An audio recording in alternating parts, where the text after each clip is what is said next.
ஒரு அணுக்கள் கம்மியா இருக்கு அப்படின்னா அதுக்கு ஏத்த அயன் டேப்லெட் எழுதி கொடுப்பாங்க. டானிக்கு, குளுக்கோஸ், பழங்கள் இதெல்லாம் ரெஃபர் பண்ணுவாங்க. நீர் சத்து கம்மியா இருக்கிற நிறைய பெண்கள் வருவாங்க. அவங்களுக்கு சில சில சில விஷயங்களை ரெஃபர் பண்ணுவாங்க. இப்ப என்கிட்ட வந்தா அத்திப்பழம் வாங்கி நீ சாப்பிடு, ஆரஞ்சு பழம் வாங்கி சாப்பிடுன்னு நான் சொல்ல மாட்டேன். இப்ப நான் என்னன்னா, நான் எப்படி ஒருத்தர் அணுகிறோம், எப்படி பாக்குறோம் அப்படின்னா, தொடும்போதே இப்ப ஒருத்தருடைய தொடுற போதே சந்திரக்கலை எவ்வளவு தன்மையில சுவாசம் உடலுக்குள்ள சுவாசிக்கிறாங்க. இப்ப சூரியக்கலை எவ்வளவு சுவாசத்தை சுவாசிக்கிறாங்க ஒரு ஆணும் பெண்ணும். இதோட தன்மை குறைவா இருக்கா, கூடுதலா இருக்கா, இல்ல கரெக்டா கிடைக்க வேண்டியது கிடைக்குதா அப்படிங்கிறத பார்க்கும்போது அங்க குறைவாக இருக்கும்போது அவங்க சில பலவீனமாக ஆகுறாங்க. அதை மேம்படுத்துறதுக்கு ஒரு வாய்ப்பை உருவாக்குறதுக்கு நம்ம ஒரு தீட்சையை கொடுக்குறோம், ஒரு மந்திரத்தை கொடுக்குறோம். அந்த தியானத்தை மேம்படு, அந்த தியானத்தை பண்ணு அப்படின்னு சொல்றோம். இப்ப தியானத்தை பண்ணும்போது ஒரு பெண்ணாகப்பட்ட பெண்ணுக்கு சந்திரத்தன்மையில இருக்கிற காற்று ஃபுல்லா கிடைச்சாதான் நீர்த்தன்மையான அந்த நீர்த்தன்மைக்குள்ள இருக்கிற செயல்ல அந்த உன்னுடைய உடல்ல இருக்கிற அனைத்து உறுப்புகளும் அனைத்து செயல்களும் இயல்பாக இயங்க முடியும். அப்ப அந்த பொண்ணுக்குள்ள எதிர்ப்பு சத்துன்னு சொல்றதோ இல்ல இயல்பாக தன்னுடைய வாழ்க்கைய உடல்ல செட்பேக் ஆகாம பாத்துக்கிறதுக்கு அந்த சந்திரக்கலை பெரிய உதவியா இருக்கு.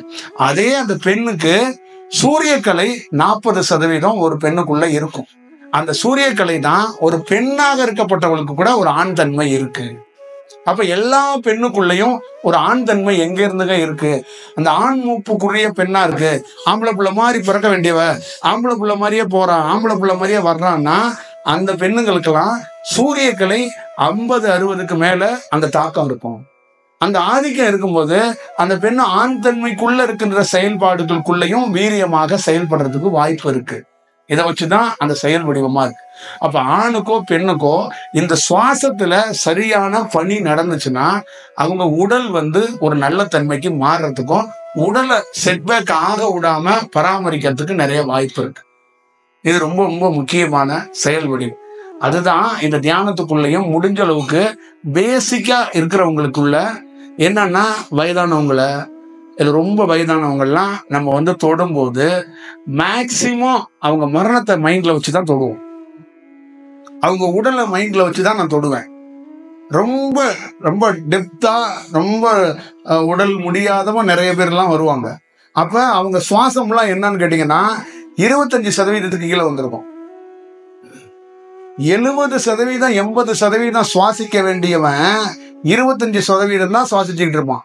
அப்ப அவனுக்கு என்ன ஆகும்னா அடிக்கடி மூச்சு திணறல் வரும், வீசிங்ல பெரிய ப்ராப்ளம் இருக்கும். அந்த உறுப்புகளுடைய இயக்கங்கள்லாம் 100%ல ஒரு 15%, 25%, 30% தான் அதோடைய சுழற்சி இருக்கும். அப்ப அவன் என்ன ஆகும்னா அடிக்கடி உடல் வேக்கப்படும், பயம் அதிகமாகும், அவனே ஒரு மாதிரி ஒரு ஃபீல் ஆகி தனக்குத்தானே துன்பம் கொடுக்கிற மாதிரி ஒரு மனிதன் ரெடி ஆகும். அப்ப அதுல கரெக்ட் பண்ண முடியும் அப்படின்னா வெறும் மெடிசனால கரெக்ட் பண்ண முடியாது. இந்த சுவாசத்தை என்ன பண்ணுவோம்னா நம்மளுடைய சுவாசத்துல சந்திரக்கலைனா சந்திரக்கலையில இருந்து அவருக்கு நம்மளுடைய தன்மையிலிருந்து அவரை சந்திரக்கலைக்கு வர வைக்கிறதுக்கு ட்ரை பண்ணுவோம்.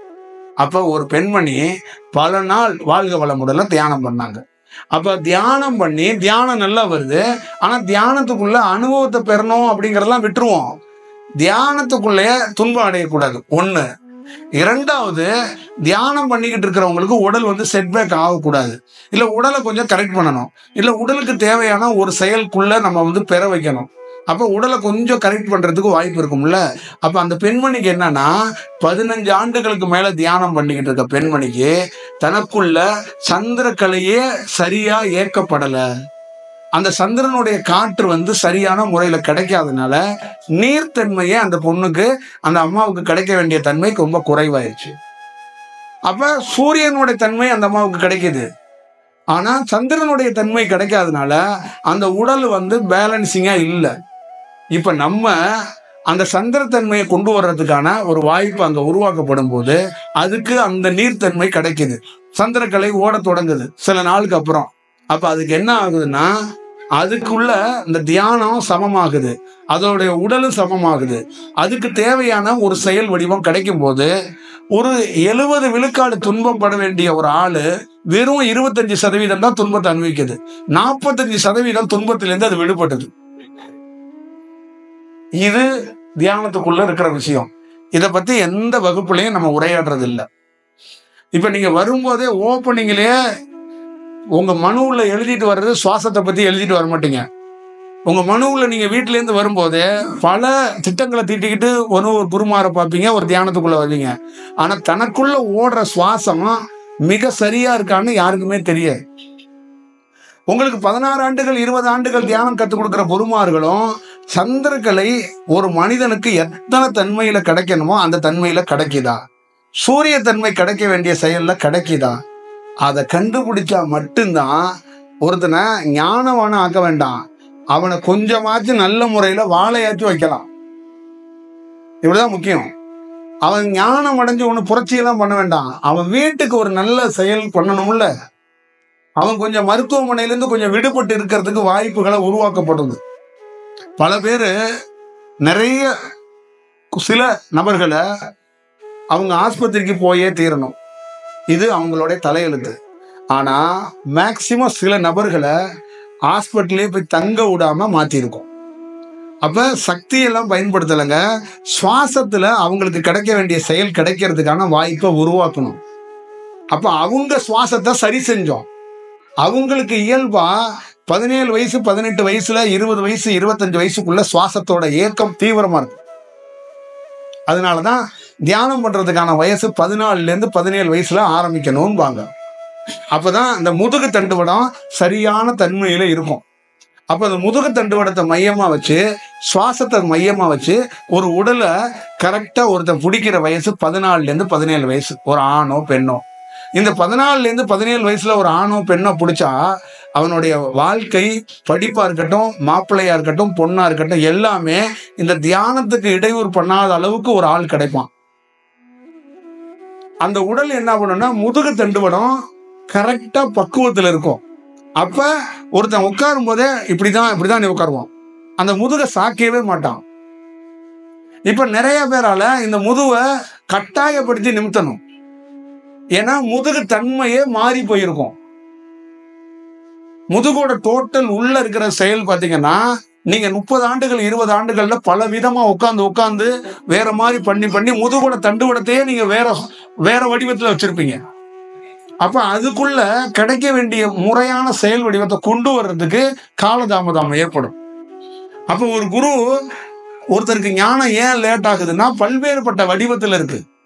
முதுகு தண்டுவடம், இந்த சுவாசம், பல விஷயங்களை உள்ள வச்சுதான் அந்த தியானத்துக்குள்ள அவங்க எப்படி முன்னேறுவாங்களா முன்னேற மாட்டாங்களான்னு ஒரு விஷயத்த பார்க்க முடியும். அப்ப இதை போய் உங்க முதுகு தண்டு எப்படி இருக்கு, உங்க சுவாசம் எப்படி இருக்குன்னா அவங்க மொத்தமா ஒரு மாதிரி ஆயிடுவாங்க, சோகம் ஆயிடுவாங்க. அப்ப அவங்கள்ட்ட இதை போய் உரையாடக்கூடாது, இது சம்பந்தமா அவங்கள்ட்ட பேசவே கூடாது. நீங்களா ஞானமா, சரி ஞானம் அடைஞ்சிடலாம், குடும்பத்துக்கு நன்மை அடைஞ்சிடலாம் அப்படின்னு அவங்க போக்கிலேயே அவங்கள உட்கார வச்சு அவங்களுக்கு தேவையானதை கொடுக்கணும். அப்படிதான் நம்ம செஞ்சுக்கிட்டு இருக்கோம். அவங்க கிட்ட இந்த போய் உரையாடல்களை நடத்தினோம்னா அவங்க பயந்துருவாங்க, இல்லைன்னா அவங்களுக்கு இந்த புரிதல் ஏற்படாது. அப்ப நீங்க அதை அவசியம் எல்லாருக்குள்ளேயும் இருக்கிறது தான். இப்ப எனக்குள்ள மருத்துவத்துக்குள்ள ஒரு செட்பேக் ஆகும்போது எனக்கு மாற்றம் எங்கதுன்னா சுவாசத்திலேருந்து தான் கிடைச்சிச்சு. இப்ப ஒரு டேப்லெட்டை ஒருத்தர் விடணும், டானிக்கை விடணும், குளுக்கோஸை விடணும் அப்படின்னா ஒருத்தன் சாமியை நம்பி, கடவுளை நம்பி, சித்தர்களை நம்பி விடுறதை விட்டுட்டு அவன் சுவாசத்தை கரெக்டா பயிற்சியில இருந்தான்னா அந்த சுவாசம் எந்த உறுப்பெல்லாம் செட்பேக்கா இருக்கோ, பலவீனமா இருக்கோ, அதை முன்னேறி வர்றதுக்கு வாய்ப்புகளை உருவாக்கும். அப்ப அந்த உறுப்புகள், பலவீனமா இருக்கிற உறுப்பு மேன்மை அடைஞ்சிச்சுன்னா அது லாக்காகி இருக்க போது, லாக் ஆகிற மாதிரி ஒரு சூழல் இருக்கும்போது அங்க அந்த லாக்கை எடுக்கிறதுக்கான வாய்ப்புகள், அந்த காற்று கிடைக்க கிடைக்க கிடைக்க அந்த உறுப்புகள் இயக்கத்தை கொஞ்சம் கொஞ்சமா தொடங்கும் போது அவன் படுக்க வேண்டிய சூழ்நிலைக்கு போயிட மாட்டான். அப்ப நிறைய பேருடைய உறுப்புகள் பலவீனமா இருந்து ஆஸ்பத்திரியில படுத்து பல நாள் டாக்டர் கண்காணிப்புல இருக்க வேண்டியவங்கள நான் ஆஸ்பத்திரிக்கு போயிட்டு வீட்டுக்கு வர்ற மாதிரி வச்சிருக்கிறேன். அப்ப என்னன்னா அங்க நடக்கிற இயல்பா நடக்கிற செயல், ஒரு 4 வயது குழந்தைய தூக்கிட்டு ஒரு அம்மா வந்தாங்க. அந்த குழந்தைக்கு பயங்கரமான ப்ராப்ளம். அந்த குழந்தை எல்லா விதத்திலையும் ப்ராப்ளத்துல இருக்கு. அதுக்கு ஒரு பெரிய மனுஷனுக்கு கொடுக்க வேண்டிய டோஸ் எல்லாம் கொடுத்துருக்காங்க டாக்டர்ல, மெடிசன். ஃபர்ஸ்ட் அதுக்கு இன்ஸ்ட்ரக்ஷன் என்னன்னா அதுக்கு என்ன உள்ள இருக்கு அப்படிங்கிறத பார்த்துட்டோம். அதான் ஸ்கேன் ரிப்போர்ட்ல பார்த்துட்டு டாக்டர் வேலை செய்வாங்களா, அந்த மாதிரி உள்ள இந்த குழந்தை என்ன, பார்த்தாச்சு. அடுத்து இந்த குழந்தைய எப்படி சரி செய்யணும்? மருந்து கொடுக்க கூடாது. கை குழந்தை, அதுக்கு என்ன கொடுக்கணும்னா சுவாசத்தையும் எப்படி பண்ணணும்? என்னுடைய சுவாசத்தை போய் முழுசா செலுத்தினா அந்த குழந்தை தாங்காது. அப்ப அதுக்கு என்ன லெவல்ல அந்த சுவாசத்தை இன்க்ரீஸ் பண்ணணும்?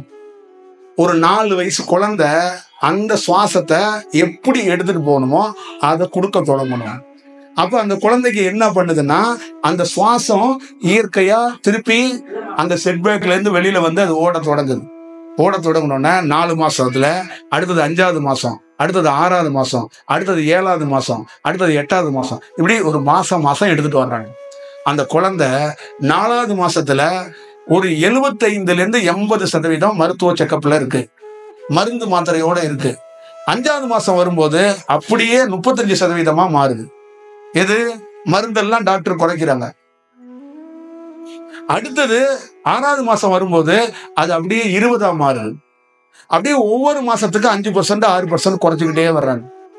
அவங்க என்ன சொல்றாங்கன்னா, யாரு அந்த குழந்தையை பெற்ற தாய் தகப்பன் அவங்க கூட இருக்கிறவங்கன்னா, அந்த குழந்தை டாக்டர் சொல்றாங்க பயங்கர முன்னேற்றமா இருக்கு, பயங்கர ஆக்டிவா மாறுது, இந்த குழந்தை அதுவா தயாராகுது, நாங்க கொடுக்கறதை தாண்டி அதனாலதான் அந்த டோஸ் எல்லாம் நிறுத்துறோம், எல்லாமே நல்லா ஃபங்க்ஷன் ஆகுது. அப்ப நல்ல ஃபங்க்ஷன் ஆகும்போது ஹெவி டோஸ் வேண்டாம், குறைக்கிறோம் அப்படிங்கிறாங்க. அப்ப இதுக்கு நான் எதுவும் பண்ணல, நல்லா ஞாபகம் வச்சுக்க. நான் எதுவும் சக்தியை பயன்படுத்தி கடவுள் மேஜிக்கெல்லாம் ஒன்றும் பண்ணல. இயற்கையாகவே ஒரு குழந்தைக்கோ ஒரு மனிதனுக்கோ கிடைக்க வேண்டிய சுவாசத்தை அதை எப்படியாவது கிடைக்கிறதுக்கு ஒரு வாய்ப்பை உருவாக்குறோம். அது கிடைச்சிட்டா அந்த மனிதனுக்கு நோய் இருக்குங்க, ப்ராப்ளம் இருக்கு, அந்த ப்ராப்ளத்தை அவனே அவனோட காற்றை வச்சு வச்சு வச்சு வச்சு அந்த ப்ராப்ளத்துல இருந்து ரெக்கவர் ஆகும். இப்ப நிறைய பேர்கிட்ட என்கிட்ட தீட்சை வாங்கி இருக்கிற நிறைய பேருக்கு நிறைய பெரிய நோயில இருந்தவங்க ஏன் அங்க போய் படுக்கல அப்படின்னா, அது லாக் ஆகி நின்றுச்சுன்னா, அது லாக் ஆகிறதுக்கு ரொம்ப சுழற்சியில ஒரு உறுப்பு கல்லீரலோ கிட்னியோ லிவரோ ஒன்று ஆயிடுச்சுன்னா பெரிய மருத்துவ சப்போர்ட் வேணும், செயற்கை சுவாசம் செலுத்தப்படணும். அது லாக் ஆக விடாம அந்த காற்று கிடைக்க வேண்டிய காற்றை கிடைக்க வைக்கிறோம். அப்ப அங்க என்ன ஆகுதுன்னா, டாக்டர் பரவாயில்ல அந்த இயக்கம் இருந்துகிட்டே இருக்கு, நீங்க வீட்டுக்கு போயிட்டு வாங்க, நான் 10 நாளைக்கு ஒருக்கா நான் உங்களை பாக்குறேன், நான் சொன்னதெல்லாம் நீங்க அப்படியே ஃபாலோ பண்ணிக்கங்கன்ட்டாங்க. அப்ப நல்ல ஞாபகம் வச்சுக்கோங்க. அப்ப மீண்டும் அவங்க அதை கரெக்டா அந்த மந்திரத்தையோ அந்த தியானத்தையோ ஃபாலோ பண்ணும்போது அங்க குருவும் கடவுளும் வரமாட்டாரு. எந்த உறுப்பு பலவீனமா இருக்கோ அது கொஞ்சம் புதுப்பிக்கிறதுக்கு வாய்ப்பு நடக்கும். இவ்வளவுதான் விஷயம். இப்ப இந்த உலகத்திலே எந்த அறிவாளியாலையும் எந்த சயின்ஸாலையும் செய்ய முடியாது. என் வாழ்க்கையில அருணகிரி மாதிரி விவேகானந்தர் மாதிரி ஆளுங்கள் எல்லாம் நமக்கு காட்டி கொடுத்ததோ இல்ல நம்ம மேம்பட்டதோ ஒரே ஒரு பயங்கரமான செக்ஷன் என்னன்னா, ஒருத்தன் நாத விந்த வச்சுக்கிட்டு உடல்ல இருக்கிற எல்லா உறுப்பையும் சரி செய்ய முடியும்னா எப்படி இருக்கும் பாருங்க. நான் மீண்டும் ஃபர்ஸ்ட் ஆரம்பிக்கும் போது செக்ஷன்ல சொன்னேன், ஒரு தொழுநோய்க்காரனுக்கு உடல்ல இருக்கிற தொழுநோய் தீர்றதுக்கு உடல்ல தோல்ல தான் மருந்து போடணும். ஆனா அருணகிரி போட்ட மருந்து விந்தணுக்குள்ள மருந்து போட்டாப்ல. அந்த மருந்து என்ன மருந்து அப்படின்னு கேட்டீங்கன்னா, காற்று. தன்னுடைய சந்திரக்கலையும் தன்னுடைய சூரியக்கலையும் கொண்டு போய் அங்க போட்டார். அதுக்கு யார் உதவியா இருந்தான்னா, நீங்க சொல்ற முருகன், நீங்க சொல்ற சிவன், நீங்க சொல்ற பார்வதி, இதெல்லாம் ஒரு குருவோட உபதேசத்துல அவருக்கு சூட்சமத்துல கிடைக்கப்பட்டுச்சு. அப்ப அந்த தியானத்துக்குள்ள அவருடைய உடலை மேம்படுத்துறதுக்கு வாய்ப்பை உருவாக்குனார். அப்ப பல நாள்ல அந்த உடல் புதுப்பிக்கப்பட்டுச்சு. அதே மாதிரிதான் உங்க உடலுக்குள்ள பல்வேறுபட்ட ஓத்திரங்களோ தொந்தரவுகளோ உடலுக்குள்ள ஒவ்வொருத்தருக்குள்ளேயும் இருக்கும். அப்ப இந்த தியானம் என்ன கொடுக்கும்னா, கடனை அடைச்சிருமா, நம்ம இப்படியே படுத்திருக்கோங்க, இப்படியே பேனை பார்த்துக்கிட்டே இருக்கிறோமே தீருமா, இந்த குருவை பார்த்தும் தீரலையே, அந்த குருவை பார்த்தும் தீரலையேன்னா, நான் உங்க கிட்னிக்காக உட்காந்து வேலை பார்த்துட்டு இருக்கேன், நீங்க என்ன பண்ணீங்கன்னா சட்னி கொடுப்பாரா அப்படின்னு உட்காந்து பார்த்தா நான் என்ன பண்ண முடியும்? ஒருத்தனுக்கு உனக்கு கிட்னி கொஞ்சம் ஸ்லோவா வேலை செய்யுன்னு சொன்னா அவன் அதிர்ச்சியாகி அங்கேயே படுத்துருவான், இன்னொரு கிட்னி வேலை செய்யாது. அவங்ககிட்ட நம்ம இதை போய் விவாதிக்க முடியாது. இப்ப அந்த இடத்த நான் எப்படி கரெக்ட் பண்றதுங்கிறதுக்காக தான் அந்த சுவாசத்துல ஒரு வேலை நடக்குது, ஒரு செயல் நடக்குது. நிறைய பெண்ணு அவ பெரிய செட்பேக் ஆகுறது, ஒண்ணு நீர் கட்டி, இன்னொன்னு வீட்டுக்கு தோறதுல பெரிய ப்ராப்ளம், அடுத்தது இந்த மார்பக புற்றுநோயில ஒரு பெரிய ப்ராப்ளத்தை ஒரு இஷ்யூ ஆரம்பிக்குது. இப்ப என் சகோதரிக்கு ஒரு மார்பகத்துல ஒரு கட்டி வந்துருச்சு. கட்டி வந்தோடனே அவ என்ன பண்ணிட்டான்னா டாக்டர்கிட்ட போய் காட்டிட்டான். என் கூட பிறந்த சகோதரி அவங்க ஃபர்ஸ்ட் என்ன சொல்லிட்டாங்கன்னா, கட்டியை பார்த்து இது நார்மலா இருக்கிற நீர் கட்டி அப்படின்னு விரட்டி விட்டுட்டாங்க. அடுத்தது இவன் இதோட வந்து இருக்கணும்ல. அடுத்தது ஊர்ல எல்லாம் சொல்ல ஆரம்பிச்சுட்டான், இந்த மாதிரி கட்டி வழியில அவசப்படுறேன் அப்படி இப்படின்னு சொன்னோன்னா, பக்கத்துல கதாசிரியர்ல நிறைய பேர் இருப்பாங்கல்ல, பக்கத்து வீட்டுல ஏத்த வீட்டுல, அவங்களாம் திரைக்கதை எக்ஸ்பர்ட். அவங்க என்ன பண்றாங்கன்னா, உங்க அம்மா கேன்சர்ல செத்துருக்கு, உங்க அப்பாவும் கேன்சர்லயே போயிருக்காரு, இது ஏன் கேன்சரா இருக்கக்கூடாது அப்படின்னு கொளுத்திட்டாங்க. இதை ஒருத்தன் கொளுத்துனா அடுத்தடுத்தன்னா இப்ப இந்த பொண்ணு தூங்குறதே விட்டுட்டு 3 நாளா அவஸ்தைப்படுது. இப்ப 3 நாளா இதுக்கு என்னன்னா வலி 15%, ஆனா இவங்க கொடுத்த திரைக்கதையில 45% மாறிடுச்சு. இப்ப ஒருவேளை இப்படி இருக்குமான்னு பயங்கர இதாகி போய் கடைசியில எனக்கு போன் பண்ணுது. இப்ப போன் பண்ணும்போது அது என்கிட்ட என்ன கேட்டுச்சுன்னா, அதை சரி செய்யணும், அது என்னங்கிறதெல்லாம் கேட்கல, கொஞ்சம் சாமியை வேண்டிக்க, அந்த கட்டி இந்த மாதிரி இருக்கு, கொஞ்சம் கடவுள் எல்லாம் வேண்டிக்க, நீ பல ஊர் கோயிலுக்கெல்லாம் போற, கொஞ்சம் வேண்டிக்க, அக்காவுக்கு இந்த மாதிரி இருக்கு, அதனால வந்து நீ என்ன பண்றேன்னா, நான் தஞ்சாவூர்லயே பெரிய டாக்டரை பார்க்கலான்னு இருக்கேன், நீ அதை கொஞ்சம் ஏற்பாடுலாம் பண்ணணும். சரி, அது ஏற்பாடுலாம் நீ பண்ண, நான் சாமியை வேண்டிக்கிறேன் அப்படின்னு நான் வந்து வச்சுட்டு, அதுக்கு என்ன ப்ராப்ளம்னு நான் பார்த்தோன்னா அது நீர்க்கட்டி தான். இப்ப நான் என்ன சொன்னேன்னா, உனக்கு அந்த டாக்டருக்கு தேவையான விஷயம்லாம் நான் அரேஞ்ச் பண்ணி கொடுத்துட்றேன், நீ போய் பாரு, அதுல ஒண்ணுமே இல்லை, அது சாதாரண கட்டி தான், உன்னை துரத்தி விட்டுருவாங்க ஆஸ்பத்திரியிலேருந்து, நீ வந்து ரொம்ப அதிர்ச்சியெல்லாம் போகாத, நீ கொடுக்குற மாதிரி அங்கே அதிர்ச்சிக்கெல்லாம் ஒன்றும் இல்லை அப்படின்னு. அதுக்கு இருந்தாலும் அதுக்கு கேட்கல. இப்போ நேராக போய் டாக்டர்கிட்ட காலையிலேருந்து ஈவினிங் வரைக்கும் எல்லா செக்கப்பையும் முடிச்சுட்டு அவங்க சொன்னாங்க, சாதாரண நீர் கட்டிதாம்மா, நீங்கள் மாத்திரையை கொடுத்தா சரியாக போயிடும், போங்க, நீங்கள் கொஞ்சம் பயப்படாமல் போங்க அப்படின்னு சொல்லிட்டாங்க. உடனே நைட்டு ஃபோன் அடிச்சு, இப்போதான்டா எனக்கு சந்தோஷமாகவே இருக்குது, இப்போ எனக்கு அந்த வலியிலேருந்து நான் ரிலீஃப் ஆகிட்ட மாதிரியே இருக்கிறேன், அதே நீர் கட்டி தான், ஆனால் நான் இப்போ தான் கொஞ்சம் ரிலாக்ஸாக இருக்கிறேன், எங்கே நம்ம அம்மாவுக்கு வந்த மாதிரியே வந்துருமோ, நம்ம அப்பாவுக்கு வந்த மாதிரியே வந்துருமோன்னு பக்கத்தில் சொன்னோன்னா நான் பயந்துட்டேன். அதை நம்ம முன்னாடியே சொன்ன போது கூட அவங்களால உணர முடியல. அப்ப ஒரு விஷயத்தை எப்படி அணுகணும். இப்ப இதை வந்து நான் எதுவும் மந்திரக்கோள் வச்சு பார்த்தேனா?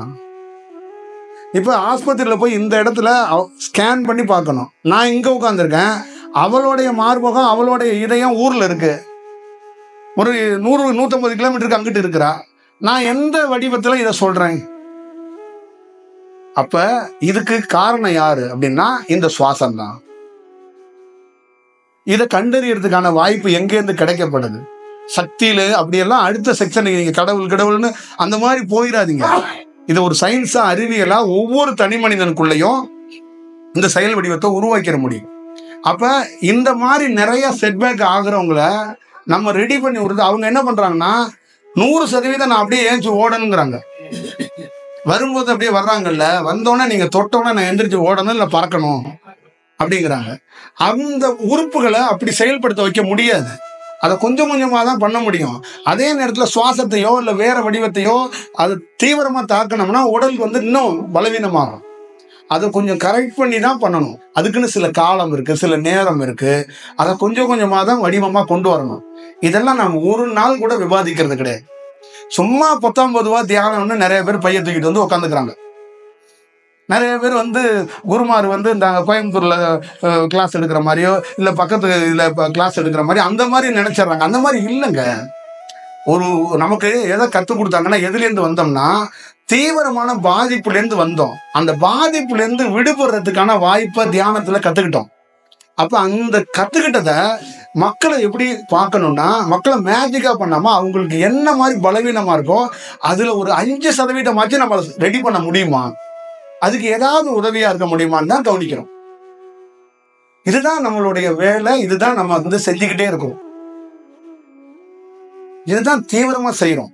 அப்ப இன்னொரு இடத்துலயும் இந்த நோய் வர்றதுக்கு காரணம் ப்ராப்ளம் அவங்க ரிலீஃப் ஆகணுங்கிறதுக்காக தான் அந்த ஆன்ம விடுதலாம் எதுக்கு கொடுக்குறோம் அப்படின்னா, அங்க என்ன ஆகுதுன்னா, ஒரு இறந்தவங்க யாராவது ஒருத்தருடைய செயல், இப்ப நீங்க இருக்கிறீங்க ஒரு இடத்துல சுவாசிக்க முடியாம டிராப் ஆகுதுன்னா, அங்க ஏதோ ஒரு அழுத்தம் வரும்போது காற்று ஃப்ளோ வந்து அது வந்து ஃப்ளோவா வந்தா உள்ள போகும்.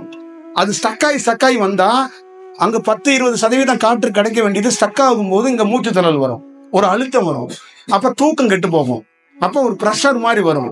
அப்ப ஒரு மனிதன் எந்திரிச்சு என்னடா ஒரு மாதிரி இருக்கு அப்படின்ட்டு வெளியில வருவான்.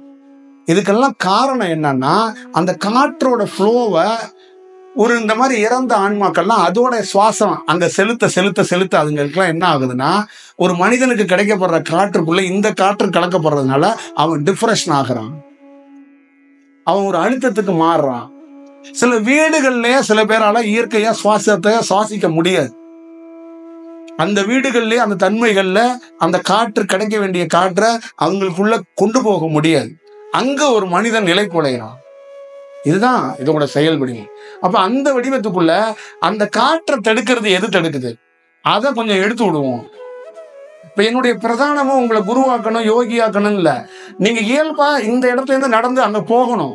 அதுக்கு எனக்கு என்னெல்லாம் உதவி பண்ண முடியுமோ அதை நான் பண்றதுக்கு தயாராக. இப்ப இதுதான் விஷயம். இப்போ உங்க வீடு சரியில்லை அப்படின்னா நான் இந்த குடுகுடுப்புக்கார மாதிரி ஆயிடுவேன்.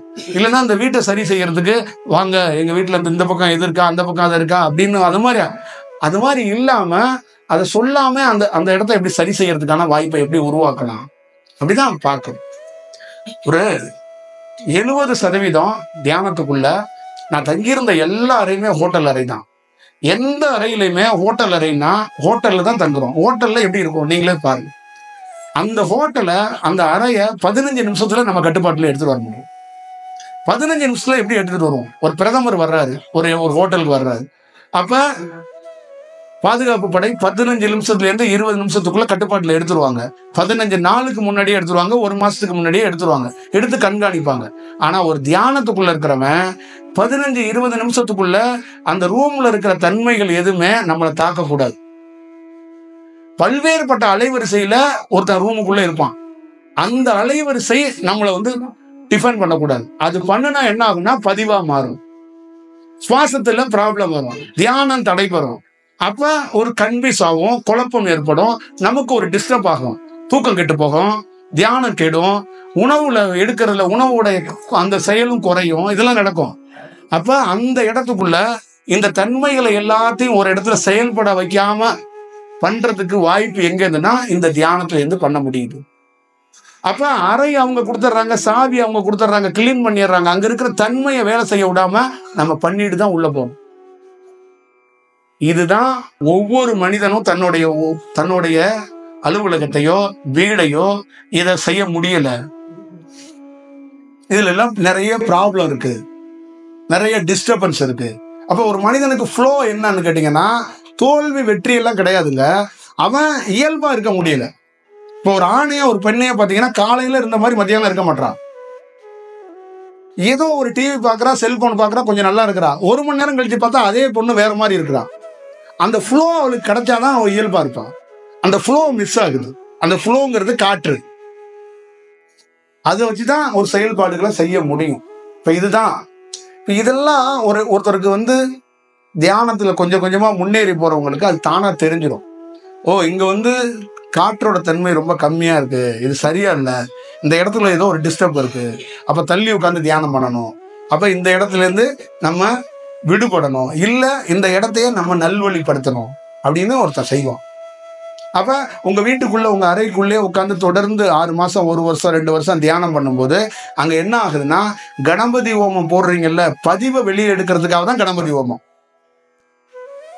இப்ப நீங்க உடலுக்குள்ள இருக்கிற பதிவை வெளியே எடுக்கிறதுக்காக தான் தியானத்தை உள்ள போடுறீங்க. உங்க வீட்டுக்குள்ள கணபதி ஹோமம் போடுறது எதுக்குன்னா கடவுள் வரமாட்டாங்க, ஆல்ரெடி அந்த இடத்துக்குள்ள நிறைய பேர் பதிவுகள் அங்க உள்ள இருக்கும். அந்த பதிவேற்றத்தை வெளியே எடுக்கிறதுக்கு கணபதி ஹோமத்தை தூக்கி உள்ள போடுறது. அந்த கணபதி ஹோமம் எவ்வளவு நாள் தாக்கு பிடிக்கும்னா அதிகபட்சம் 15 நாள் தான் தாக்கு பிடிக்கும். அதுக்கப்புறம் பழைய பதிவேற்றம் கொஞ்சம் வந்துடும். நம்மளுடைய பதிவேற்றம், நமக்கு உறவினர்களா நிறைய பேர் வர்றாங்கல்ல, அவங்கெல்லாம் சில பதிவேற்றங்களை அங்க தாக்கிடுவாங்க. அப்ப அங்க என்ன ஆகும்னா ஒருத்தன் தியானம் பண்ணிக்கிட்டே இருக்கிறான்னு வச்சுங்க, அந்த வீட்டுல அவன் கணபதி ஹோமமே பண்ண வேண்டியதில்லை. அவனுடைய தியான நல்ல தன்மை என்ன பண்ணனா அங்க இருக்கிற பதிவேற்றத்தை செயல்பட விடாது, அந்த வீட்டை புதுப்பிச்சுக்கிட்டே இருக்கும். அவன் வருட கணக்கா தியானம் பண்ணும்போது என்ன பண்றான்னா அவன் ஒரு மருத்துவராகவே மாறுறான். மனைவிக்கோ குழந்தைக்கோ தேவையானது ஆப்பிளையோ கொய்யாப்பழத்தையோ தேங்காய் முடியோ வாங்கிட்டு வரல, சுவாசிக்கிறதுக்கு டிஸ்டர்ப் இல்லாம ஒரு வாய்ப்பை உருவாக்கி கொடுக்குறான். ஒரு பேசிக்கா அங்க ஒருத்தர் உட்காந்து தியானம் பண்ணிட்டு இருக்காருன்னா அவர் சாமியார போறாரு, கடவுள் ஆயிடுவாரு, சித்தர் ஆயிடுவாரு. ஏண்டா நீ தூங்குறதுக்கு சுவாசத்தை கரெக்டா கொடுக்கறவனே அங்க உட்கார்ந்துருக்க வந்தான். அந்த செயல்பாடுகளை எந்த ஆணுக்கோ பெண்ணுக்கோ இல்ல வீட்டுல இருக்கிற பெரியவங்களுக்கோ தெரியல. இதுதான் ரொம்ப ரொம்ப முக்கியமான செயல் வடிவம். ஒரு யோகிய ஒரு குகையை ஏன் தேர்ந்தெடுக்கிறாங்க? அந்த இடத்துக்குள்ள முழுமையாக ஒருத்தனை ஒரு செயல் வடிவத்தை பெற்றணும். அப்ப சுவாசம் கரெக்டா கிடைக்கணும், அவருக்கு எந்த இடர்பாடுகள் வரக்கூடாது.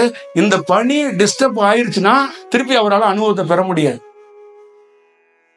நீங்க நிறைய யோகிகளுடைய வரலாறு பாருங்க, தியானம் கலைக்கப்பட்டுச்சுன்னா அடுத்த அனுபவத்தை பெறது கஷ்டம். அப்ப அவங்க என்ன பண்ணுவாங்கன்னா, அந்த தியானம் டிஸ்டர்ப் ஆகாத மாதிரி ஒரு இடத்தை தேர்ந்தெடுப்பாங்க. அது இறைவனே உருவாக்கி கொடுப்பாங்க. அதுதான் முக்கியம். இப்ப இதுதான் இந்த வடிவத்துக்குள்ள இருந்துதான் நம்ம பல வேலைகளை பல ரூபத்துல செய்ய தொடங்குறோம், கொடுக்குறோம் மக்கள்கிட்ட. வெறுமனையா ஒரு தியானம், ஒரு ஞானம், ஒரு கடவுள் பரப்புரை அந்த மாதிரிலாம் நம்ம பண்ணவே இல்லை. நம்மளோட நோக்கமும் அது இல்லை. ஒரு தனி மனிதன் செல்ஃப் ரியலைசேஷன், அவனுக்கு தேவையானதை அவன் பார்த்துக்கணும். முடிஞ்ச அளவுக்கு நம்ம ஒரு ஒரு நம்மளால முடிஞ்ச ஒரு வேலையை செய்யறோம். ஒரு நாள் அவர் தியானத்துல மேம்பட்டார்னா அவரே பார்த்துக்குவார். அவ்வளவுதான். அங்க நான் தேவைப்பட மாட்டேங்கிறதுக்கு அதுதான் காரணம். அவர் செல்ஃபா நின்றுட்டாருன்னா நான் தேவைப்படும். அதுக்கப்புறம் ஒரு குரு எப்படி பண்றாருன்னா, ஒரு சீடனை உருவாக்கி விட்டுட்டு போயிடுவாரு. ஏன்னா நான் தேவைப்பட மாட்டேன்டா, நீ வேலை செய்வ, உனக்குள்ள இருக்கின்ற அந்த சக்தி, அந்த ஆன்மா எவ்வளவு பெரிய வேலையா இருந்தாலும் செய்வ, நீ போடான்ட்டு போயிடுவாங்க. வித்யேஸ்வர் கிரிக்கு அமெரிக்கா போக தெரியாதா? ராமகிருஷ்ணருக்கு போய் அமெரிக்கா போக தெரியாதா? லாகிரிக்கு அமெரிக்கா போக தெரியாதா? எதுக்கு யோகானந்தரை விவேகானந்தர்லாம் அனுப்புனாங்கன்னா, அவனை தயார் பண்ணி விட்டுருன்னா அவன் தான் அந்த வேலையை செய்யணும். அவனை தயார் பண்ணி விட்டுட்டா நம்ம தேவையே கிடையாது. ராமகிருஷ்ணர் எதுக்கு போறாரு சமாதிக்கு? வந்துட்டாரு, வர்றவர் வந்துட்டாரு, வந்து கொடுத்துட்டா அவன் பாட்டில் அவன் வேலையை அவன் பார்த்துக்குவான். நான் அங்கே நின்றுக்கிட்டே இருந்தான்னு வச்சுக்க, என்னையே கூப்பிட்டுக்கிட்டு இருந்தாலும் அவன் வேலையை பார்க்க மாட்டான். இப்போ நான் உங்களை தயார் பண்ணி விட்டுட்டேன்னா நான் பாட்டில் என் வேலையை பார்க்க நான் எங்கிட்ட காடு மலைகள் போயிடுவேன். நீங்கள் பாட்டில் உங்களுக்கான தனியாக இண்டிபெண்ட்டாக நீங்கள் ஒரு வேலையை செஞ்சு நீங்கள் ஒரு இடத்துலேருந்து வர தொடங்கிடுவீங்க. அவ்வளோதான் விஷயம். அப்போ நம்ம இருந்துக்கிட்டே இருந்தோம்னா நீங்கள் வளர்ச்சியில் பாதிப்பு இருந்துக்கிட்டே இருக்கும். அதனாலதான் ஒரு சீடனை உருவாக்கி விட்டுட்டு நீ பாத்துக்கப்பான்ட்டு அவங்க சமாதிக்கு போயிடுவாங்க. இல்லைன்னா இந்த தேசத்தை விட்டு வேற தேசத்துக்கு போயிடுவாங்க. அவ்வளவுதான் விஷயம்.